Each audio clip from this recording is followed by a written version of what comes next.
It was a long day. The Johnson family had been driving for hours. They were tired and needed a place to rest. They spotted a nice hotel. The lights were bright, the lobby looked clean and welcoming. It seemed like the perfect place to stay. The father, Michael, parked the car. His wife, Lisa, smiled at the kids. "Let's go inside and get a room," she said. They walked in. The front desk was quiet.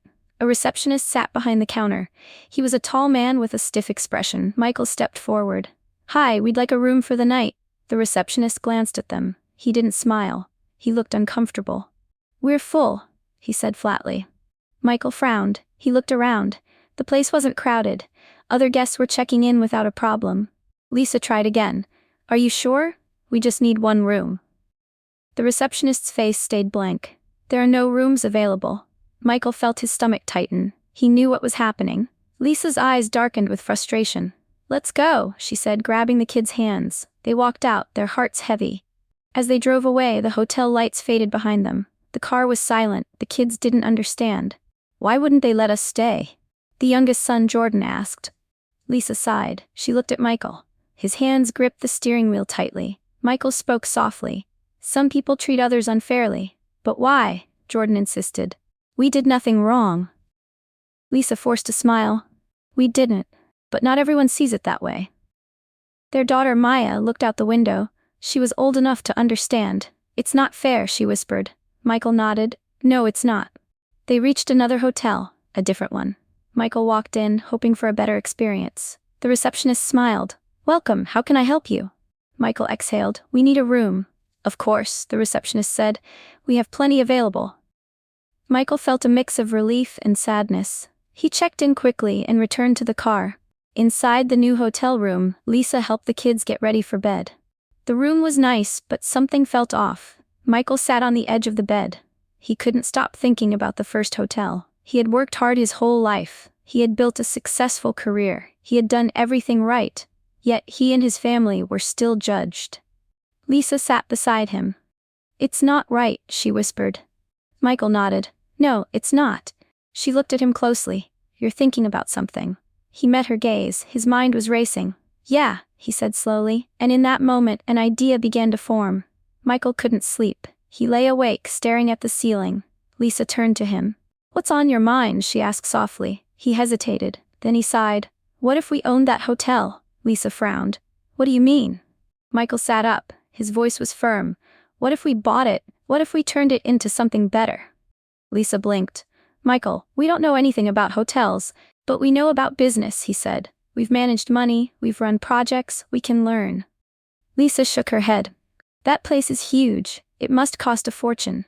Michael nodded. "I know, but maybe we can figure it out." Lisa was quiet. She had never thought about owning a hotel. It seemed impossible. But as she watched Michael's face, she saw something new in his eyes. Determination. "What if we fail?" she asked. Michael looked at her. "What if we don't?" Lisa took a deep breath. The idea scared her, but it also excited her. They talked about it for hours. They looked up real estate prices. They read about hotel ownership. Days passed, then weeks. Lisa started to believe it could happen.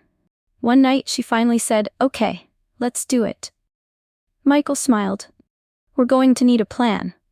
The first challenge was money. Hotels were expensive, more than they could afford. Michael reached out to friends and family. Some were excited, others thought he was crazy. "It's too big of a risk," his cousins said. "Hotels are tough businesses." Michael understood their doubts, but he didn't stop. Lisa picked up extra shifts at work. She saved every dollar she could.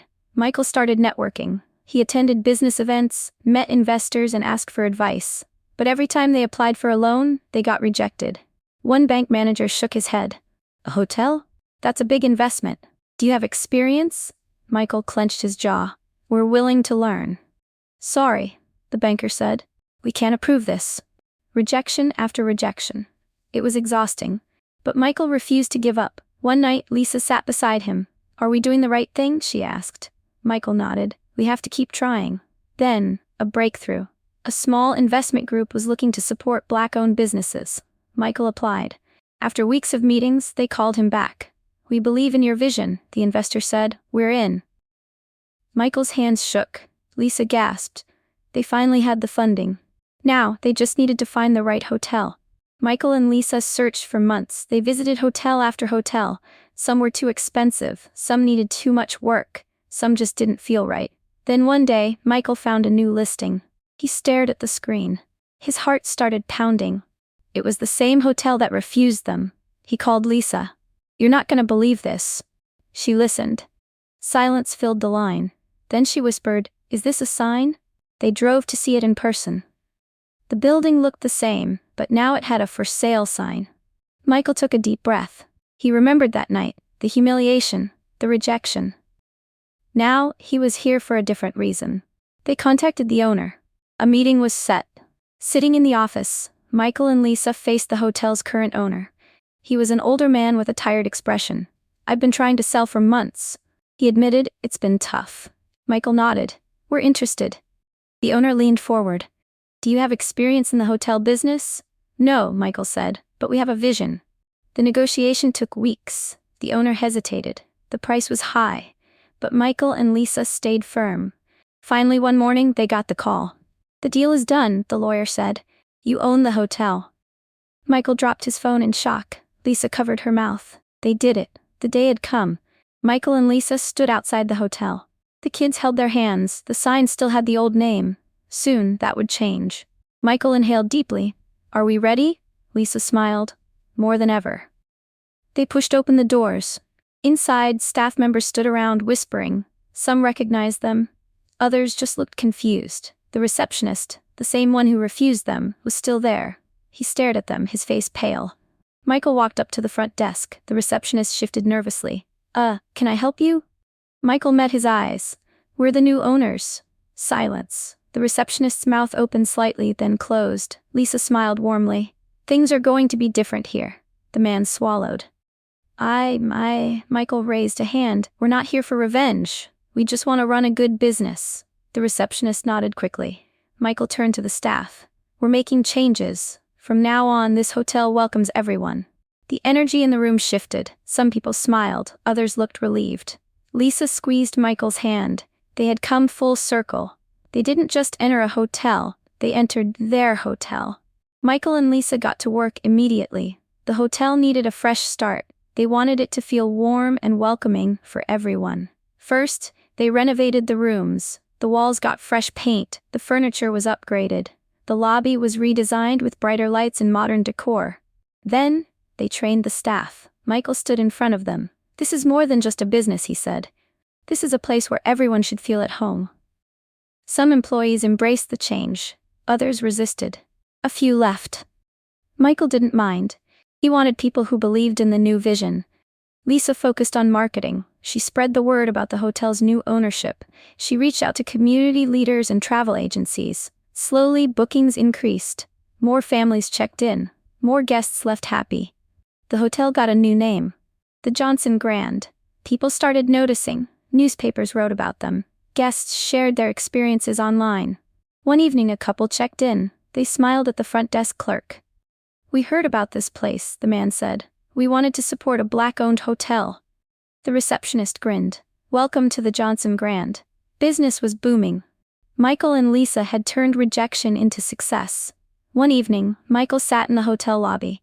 He watched as guests came and went. Families, business travelers, people from all backgrounds. Lisa walked over and sat beside him. "What are you thinking?" Michael smiled. "I remember the night we were turned away." Lisa nodded. "I do too. They looked around. Everything was different now. Their children, now older, helped run the hotel. Jordan greeted guests at the front desk. Maya handled social media. Michael leaned back. "We changed more than just a hotel." Lisa squeezed his hand. "We changed our future." A familiar face walked through the doors, the old receptionist. The man who once refused them. He hesitated, then walked up. "I just wanted to say, I'm sorry," he said quietly. Michael studied him. He saw regret in the man's eyes. Michael nodded. "People change." The man gave a small smile and left. Lisa exhaled. "We really did it." Michael looked at his family, his hotel, his future. "Yes," he said, "we did."